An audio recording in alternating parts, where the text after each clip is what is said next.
Bin Rabat for her second reading, an excerpt from Hamlet in the Himalayas. Thank you so much. Sorry, I'm back again.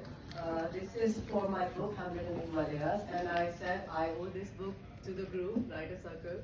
I sent a paragraph when I used to write travel blogs. So all my blogs had, I did this, I ate there, I traveled in this, so it was all about I. So one day I thought that why am I writing everything in with I? Why do I have to share my story?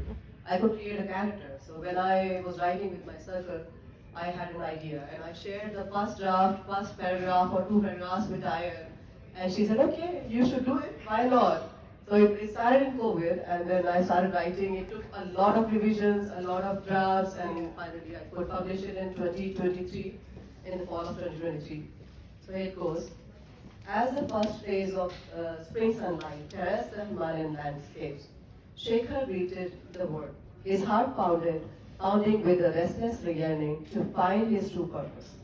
Emerging from the dwelling, he felt an inexplicable pull toward the crisp mountain air, as if destiny beckoned him on an extraordinary journey of self-discovery.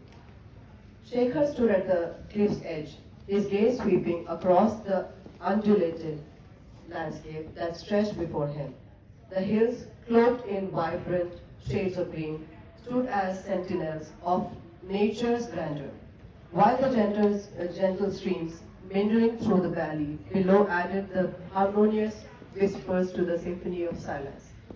The British had often parallels between picturesque region and the scenic landscape of Switzerland.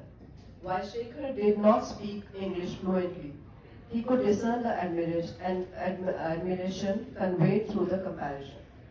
Observing the effects of British influence in neighboring cities like Nainital, he contemplated the reasons behind the village's preserved simplicity. Could the lofty altitude of Pithoragarh shielded it from rapid modernization brought about by the British? How long they could safeguard their idyllic way of life, shielded from the relentless march of modernization and the unstoppable tide of development that had engulfed vast stretches of India. The spectacle change loomed on the horizon, threatening to disrupt the harmonious existence they held dear.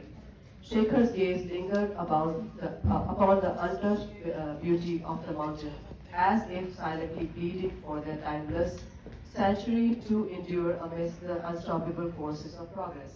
So it happened when the villages were still villages and modernization, industrialization was not there in the country. So about this book, Prafulla, my friend here, she helped me get the name because I started with the British background, with British name. My title, the main character was known as Stanley Goodman. I was portraying everything about the English history, and I researched, added Christian weddings to the book. But later on, I could not feel it because I had not lived that life. I could not, even if I stayed here for the last 22 years, I did not feel what a native would feel. So we were discussing, she was always on WhatsApp or messages on emails, and then she said, why don't you, change it to India, somewhere that you lived and you can explain.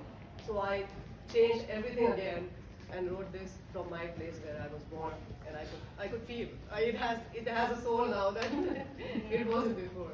Okay, thank you so much. Thanks. Well, it's so wonderful, and it's great that you have such a great support network as well, and to hear how your own lived experiences shape your writing. So thank you so much.